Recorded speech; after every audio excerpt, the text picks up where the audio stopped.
Hi. Hello. Hey, Hello, Jax. we were scared Thank you for for the a moment. How are you doing? quite well. I'm quite excited to be here with you. I am I was expecting this opportunity to meet with you and chat everything about what you have talked about the translation and the dubbing process. It's quite fascinating for me to be here. Great. Thank you very much for being here. We like that. This is great.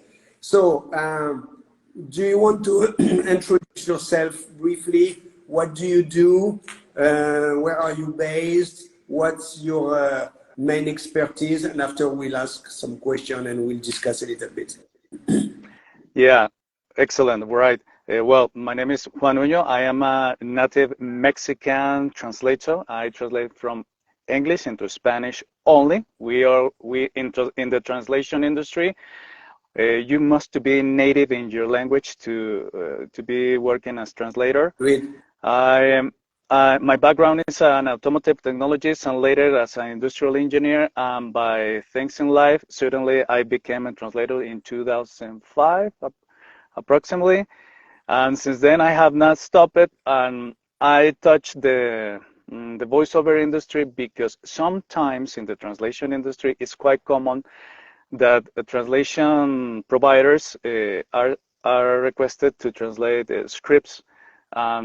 Is sometimes the customer is not interested in quality, but just in the Yeah. text, and it's usual a simple request. Can you only write? Can you only record 5 or 10 lines for us in your native language? The customer only wants put this on the web, and it doesn't require super quality at the end. And that's how I became a translator and voiceover at the same time. This is very interesting. Let's talk about that because this is a good subject. What's the difference between translating just for the meaning? Let's say if you are a lawyer and you want your content to be translated from English to Spanish, you don't need to go in cultural knowledge about the story of Mexico, etc., etc. You just translate the content and you translate the meaning. Hmm. Voiceover for documentaries, for a lot of basic, I would say, translations. Now, are you also doing some the translation for dubbing or a little bit more creative content? Not usually, because that is specific area in translation, it's related to people that has some background in acting or subject expert matter.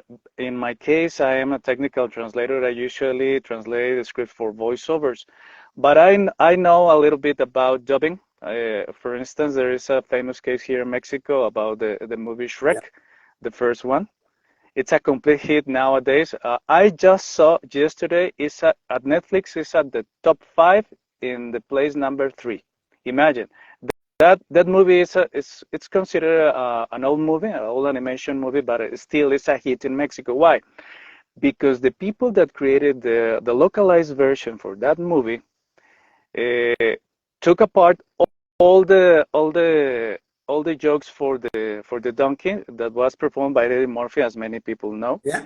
and they put a local performer. It's called Eugenio Derbez, and Eugenio Derbez substitute all the jokes made by almost not all, but almost all the jokes made by the donkey. I use a lot of common jokes, use it in all Latin America, but specific in Mexico. And the people, it's glued to that performance. It's something that was a complete hit because the production took the risk to localize, as we say here, to a culture and not to a language. Absolutely. Because many jokes made by Eddie Murphy are just for the United States. But people in Latin America could find difficult to understand that sense of humor because it's a different culture, a different perspective of life. And when the Mexican production implement the Latin American sense of humor, it was a complete different way of doing that. Even nowadays, in the year 2023, it's in the top 5 on Netflix. Yes, this is And and that reminds me that when I was at Warner Brothers, uh, we did the movie Get Smart. You remember the movie Get Smart?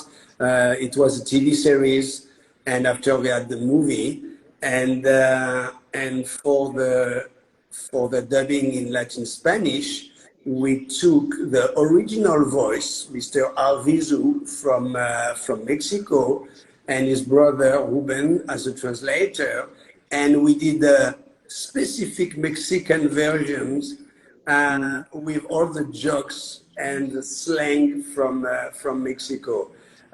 So we had two versions, one really Mexican and one for, let's say more neutral Spanish.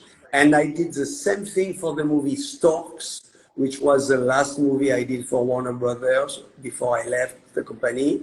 And Mm-hmm. for this movie, which exactly goes in the direction you were talking about, we did a neutral Spanish to start with, recorded in Mexico, but neutral translation, neutral speaking. And after we did a Mexican version, a Colombian version, and a Chilean version. So at the end of the movie, you had four versions just for Latin Spanish. One Yeah. neutral for everybody, Uruguay, Paraguay, etc. And after a Colombian, a Chilean, and a Mexican, specifically for these countries. And that's exactly the concept of localizing to a culture and not to a language, because the same language was done in four different ways. Yeah, that's a key point that you have mentioned, and I'm really glad that I see that statement in the course at Medianex, the domain and the voiceover course that I have actually taken, because when you say in the course you are performing for a culture and not for a language, that's a very key element that we always struggle in the translation, because in the translation industry it is told that we have to translate to universal Spanish. But we, as native speakers in Spanish, we know that there is no such thing like a universal Spanish, because Colombia, I am married with a Colombian with a Colombian girl. They have a different way to talk and use Spanish. Uh, In Spain, it's another very different way to use Spanish. And Mexico, we have a lot of sense of humor when we are talking, and we use the something that we call the double sense. We always say something, but we want in the behind the layers, we want to say you something else, and that's something that creates a specific target when you are translating, and and when you are doing voiceover or dubbing, that characteristic are enhanced or diminished depending if the company that made the translation or the dubbing process didn't put attention to these variations in language. So this is very interesting, because according to what you are saying, even for a voiceover or documentary, you think that the cultural aspect is very important. Absolutely, it's a must, it's a paramount, because, for instance, when I am translated a script that came from, for instance, from Egypt or maybe from Germany, they send me scripts translated by people in Spain, and they use and the use of words is different. For instance, in Spanish, we say for automobile we use car. In Mexican Spanish and almost all Latin America, but in Spain they use turismo, and that's a word that you will never hear in all Latin America, from United States even to Argentina. That word is not used in any single way. Sometimes, sorry, the voiceover is told to, okay, this is the script. Please read as much neutral as possible, but the script is made in Spanish from Spain. Sure, sure. And then and that creates a huge problems, because sometimes we are not allowed to change any single comma, and we have to pronounce the words as is written, because we are not translator. In that case, we are voiceover, and the customers get a little disappointed because say, oh, you know, I send the voiceover, for instance, to Colombia, to Chile, or Mexico, and they say they sound a little weird. Can you dig into what is happening for this voiceover? And the issue comes in the translation Of stage. course. Well, I mean, the translation is really the first step of the whole localization process. So if you don't have a good translation to start with, you will always have a problem. So the interesting part is in dubbing you translate really for lip sync. So you Mm-hmm. have to have the same amount of syllables in the sentence. And we know, you and me, because I speak a few Latin languages, and the Latin languages are longer than the English. Yeah. English is so easy and fast and concise, so which is great. Unfortunately, when you translate in French, Italian, or Spanish, you start having a lot of words, and Mm-hmm. and we basically handle between, I would say, like at least 20% more. So how do you deal with that, knowing that even for voiceover you have a certain length to deal with? You cannot be too long. So how do you deal with that? It is the most challenging part of all translation. Oh my God, you asked a question of $1 million because you know when we are translating from English into Spanish, the statistical amount of words that we have to add to a translation is about the 30%. English is 30% shorter than Spanish. Yeah. And sometimes some words in English, I can recall one specific at the moment, but sometimes we have to use 3, 4, or even 5 words in Spanish to explain the concept in English. For instance, talking about generalities, colors in English, they are are general, but colors in Spanish are specific. For instance, blue in English is just blue. But in Spanish, we have blue for the sky, blue for the water, blue for the streets, blue for the machines. Yeah. And we say azul cielo, azul marino, azul celeste, azul profundo. Yeah. And sometimes putting that in a script that we know are going to be pronounced, but somebody, it's we have to erase complete the words in English, and we have to start another process. It's called transcreation. That is a specific part of translation. That means you have to read off your mind the text you have in front of you, and you have to try to think in both cultures at the same time. Okay, and ask this kind of question: what is the real meaning of this text? It's a text for selling. For selling, it's a text for seducing. It's a text for it's informative text. What kind of text is this? Okay, what is the meaning that I want to send to my audience? And then you have to start writing as ignoring sometimes completely the text in English and just putting your focus in the meaning. And that process takes maybe 3 times more than translated, because many people think that we see a word in English and we put a word in Spanish, and that's no. In transcreation, we say, okay, that's the message. If I am native in Spanish, how can I deliver this message in my own words, in my own culture, in my own language? Yeah. And sometimes, and just this, just a little bit of this, and sometimes the tricky part is that some words in English are perceived catastrophic, neglected, or dangerous in Spanish. And the translator have to get rid of that concept. For instance, last time I was working for a big mining company that they say in English, we want to make our ambitions greater. And the translation made a mistake. They said in Spanish, queremos hacer nuestras ambiciones más grandes. But putting ambitious, transliterating, this is a transliteration. When you say the same word in English and put it in the other language, and you don't take control of the meaning.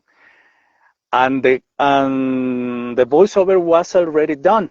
And I was checking the text and the voiceover at the same time when a learning comes, and I hear, queremos hacer nuestras ambiciones más grandes. And I have to say, stop, what are you doing? Stop all the process, because if you put that word, if you deliver that word to the Latin American market, you will perceive it as a very meaning company. And believe it or not, it wasn't a struggle for me trying to explain to the customers in Europe that using ambitious is not the same in Spanish, because they have to record about 2 or 3 hours again. And the voiceover also didn't warn the customer about using the word ambitious in Spanish. And well, in general, that's all the process that you have to follow, getting rid of the original text in one language and use your own knowledge for a process called transcreation that has a specific people creating that kind of text. And that's very interesting, because that shows you the limit, and in fact, every translation is a compromise. Yeah. It's always a compromise somewhere. That's why in a lot of countries, in Europe or in the States also, the translator, for dubbing at least, when they do an adaptation for lip sync, they are considered as writers. So, because it's really a writer, you have to rewrite the thing, you have to rethink about it, you have to shorten for the lip sync or to make it longer for the lip sync. So it's really a rewriting thing. But this reminds me a few instances in my career in the translation business, when some supervisor of big companies were asking us to do a reverse translation. So let's say an American company, to make sure that the translation would be good in Spanish, would ask a reverse translation from Spanish to English to verify the meaning.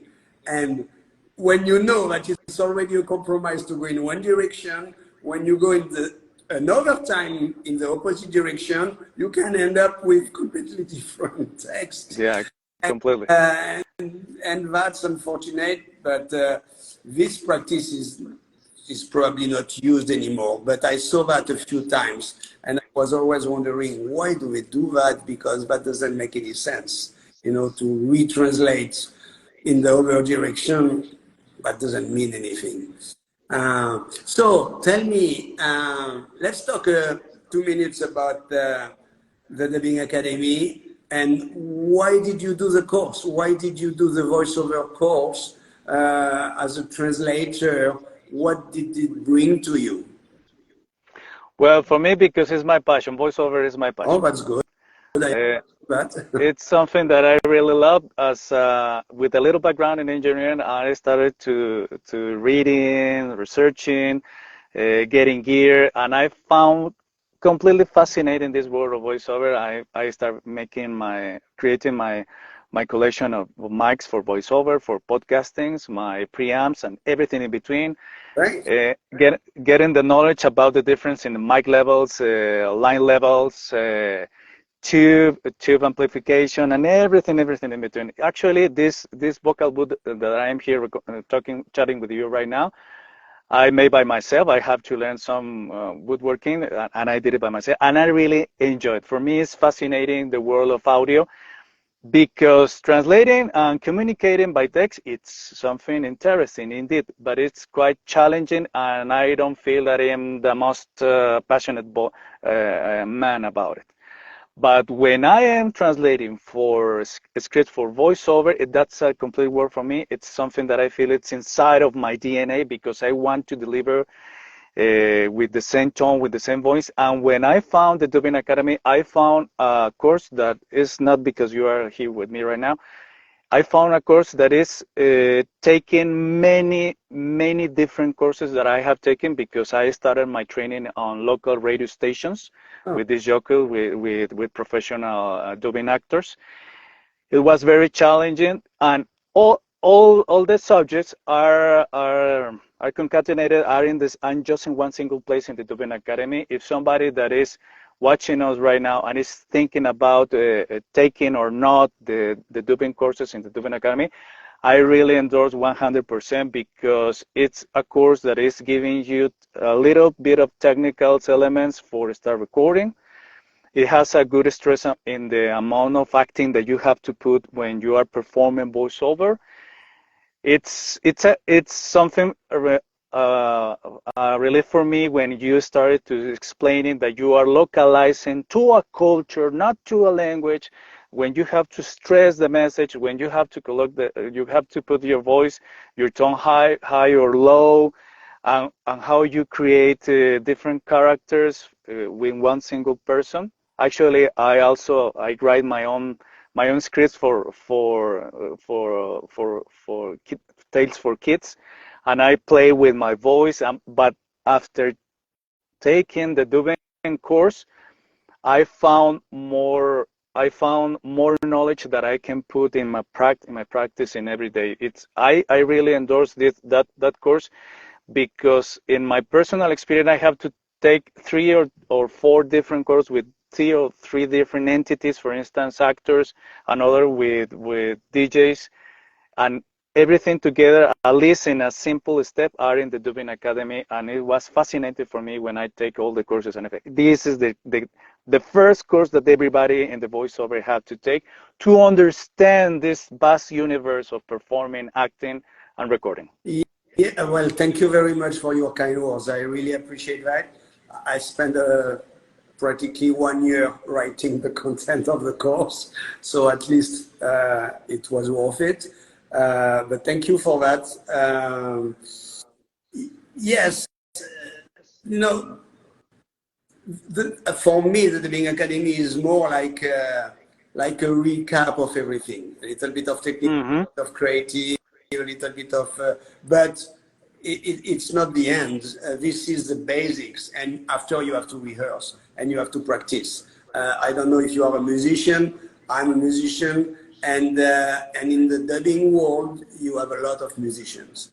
And you know, when I was I did the conservatory in France, jazz conservatory, and the teacher was playing something for us, and they said, okay, let's do it, and we were playing it, and after he says, okay, now you have to play it 500 times, and when you play it 500 times, you will know the tunes. Come back in 2 weeks.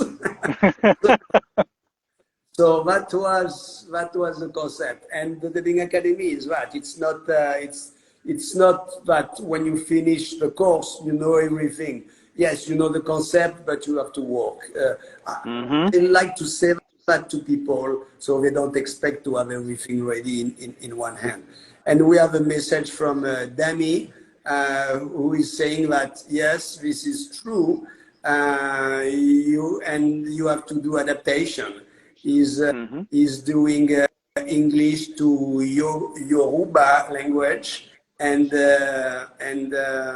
is agreeing with you about the adaptation. This is great. So did you do only the voiceover course, or did you do also the dubbing course? I took the two courses and I found the dubbing course fascinating because it has a little bit of introduction to acting that many voiceovers don't have the idea they have to act. Now I am looking for locally I'm looking for another acting course because I want to be a better performer. Yeah. Because sometimes the problem is it is not the asset that has the problem. For instance, I found very struggling trying to understand the concept of directing in dubbing. Now I understand a little better after taking the dubbing course. But I know that, as you mentioned before, I have to practice every day and more. And this is the beginning for me. And looking now for better courses in presence, because I know that I have to gain more skills in acting for applying for dubbing jobs. And I would say that it looks like the voiceover business is going to this direction, is going in a little bit more, not, I would not say it's acting, but it's a little bit of acting, more emotion, more transmission of emotions, you know. Before the voiceover was very neutral. Now the voiceover can be a little bit more expressive if you want. Yeah. So obviously a little bit of acting concept is always good to have. And obviously, coming back to what you said earlier, if you want to express emotion, they also have to be written. So because it's not only the way you talk, the adaptation has to be top notch to be able after to address these expression and these emotions. This is great. What's your plans? What's your future? What would you like to do? Do you want to be half translator, half voiceover? Do you want to go in a different direction? It's always interesting for us to know that. Well, actually, because I told you voiceover is it's one of my passions. I actually make this my year of change. I have moved the 50% of my customers from translation move away. I say I can translate more for you, and I am running my own business promotion. I say my own personal promotion in voiceover after taking the course and seeing that I feel I have good skills for starting this change of career. I am promoting myself with the most of the translation companies that I have worked with, that now I offer the services for voiceover and with quality studio standards, because I know a little bit about the quality studio standards. As I've mentioned, I run my own DAW. I have my preamps, I have my mics, I have my vocal booth. I am able to self-edit in my audio and meet the requirement of beats or sample rates. And I hope at the end of the year start making half translation and half voiceover, because in the translation industry everything is changing with artificial intelligence. The most of us in the translation industry are not required to translate everything from scratch, because now computers and machine technology are very advanced, and they can do the work that usually we took 1 week to do it. With artificial intelligence, it takes just 3 days. Yeah, I mean, it depends what it is. You know, you can adaptation with artificial intelligence. You can do a lot of translation, a lot of creation, but if you really want to do a cultural adaptation for a movie, I'm not sure the artificial intelligence will be.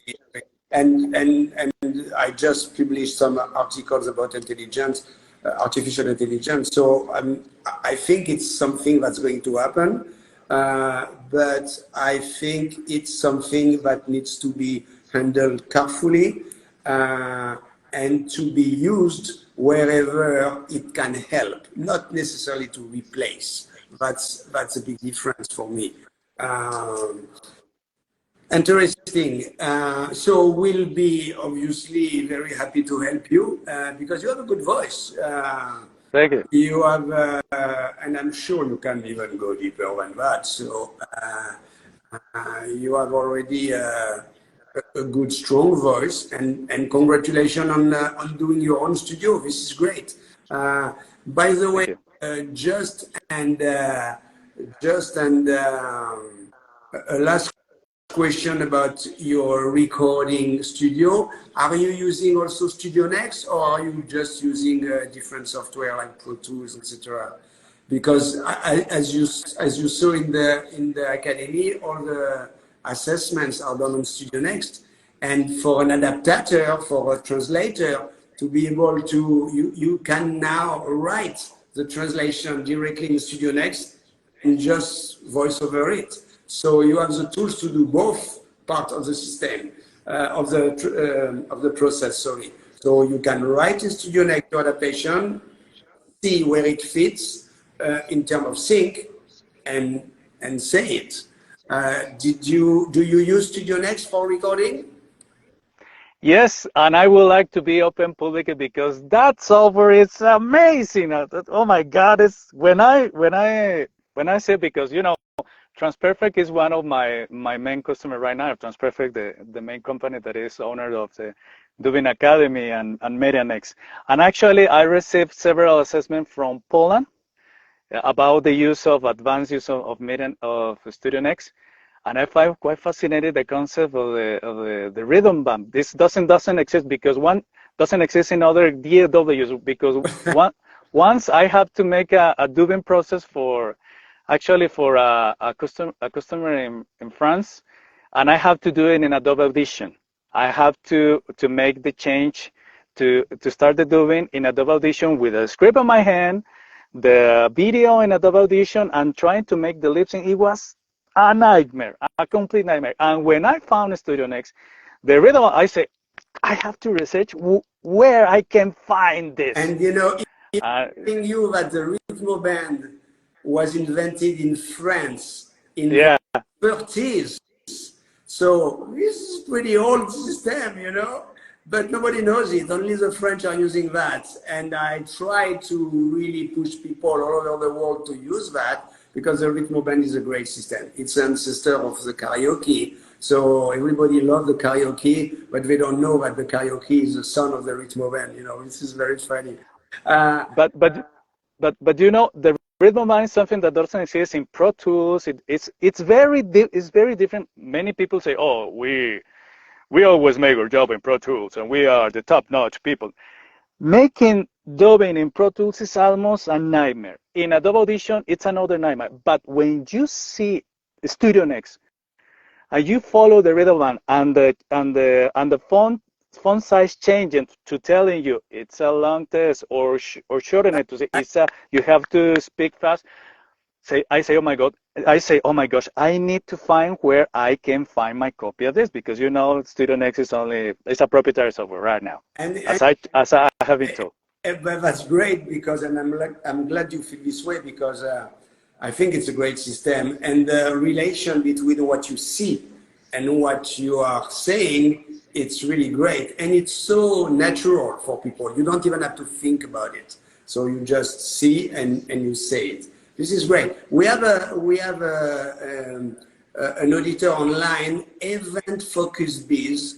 So Event Focus Biz would like to have your contact. She may need a Spanish VO, she says, and get some information about the academy. So I'm just telling to this person, if you want to send us an email to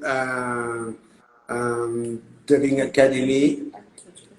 So it's dubbingacademy@transperfect.com. Very simple.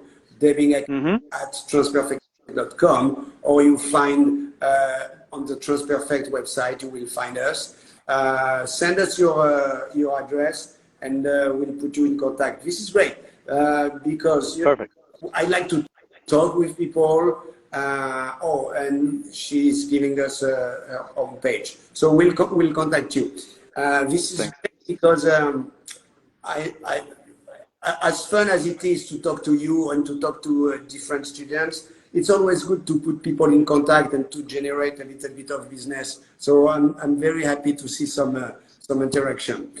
Great. Juan, it's like 36 minutes. It passed like in 1 second. Yeah, it happens in a blink. No, no. Yeah, this is great. So look, very interesting. We'll do our best to support you in your VO work, because this is also one of the concepts of the Dubbing Academy, to train people, to try to make them work. So we'll do that. And thank you very much for being online with us. Very interesting. Best of luck with your new business. Have voiceover, Thanks. have translator. This is great. And this is very original, because not a lot of people do that. And so thank you, everybody. And we give you rendezvous. We will meet for the Art of Dubbing episode 7 next month. So, Perfect. Juan, thank you again, and talk to you soon. Thank you very much, X. Thank you for having me. Thank you, everybody, for seeing this chat. And thank you for the Dubin Academy for all the effort that you have put in there, because as I told you, it's an amazing course, and I really endorse. If somebody want I appreciate to start in this world, do it. Thank you so much. Talk to you later. Bye-bye. Bye bye.